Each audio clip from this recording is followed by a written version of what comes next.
রাজীব গুপ্তা বললেন, আপনি বড় বড় বিজনেস গ্রুপ রিলায়েন্স, গোদরেজ বা অন্য যে কোনো কর্পোরেট সাম্রাজ্যের দিকে তাকালে একটা জিনিস খুব পরিষ্কারভাবে চোখে পড়ে। প্রতিটা বড় মালিকের চারপাশে কিছু নির্দিষ্ট মানুষ থাকে যারা তার সবচেয়ে কাছের, সবচেয়ে বিশ্বস্ত।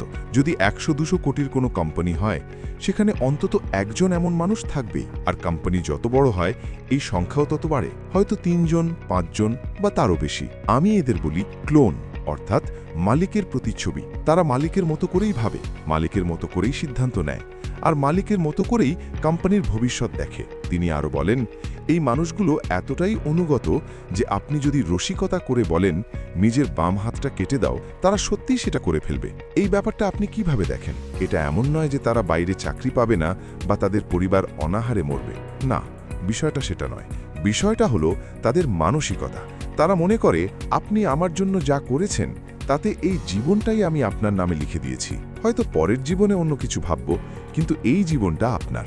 শেষে তিনি বলেন, এভাবেই এই বড় গ্রুপগুলো কাজ করে। এটা শুধু পেশাদার সম্পর্ক নয়, এটা একেবারে চরম পর্যায়ের ব্যক্তিগত অনুগত্য, আত্মত্যাগ আর বিশ্বাসের সম্পর্ক।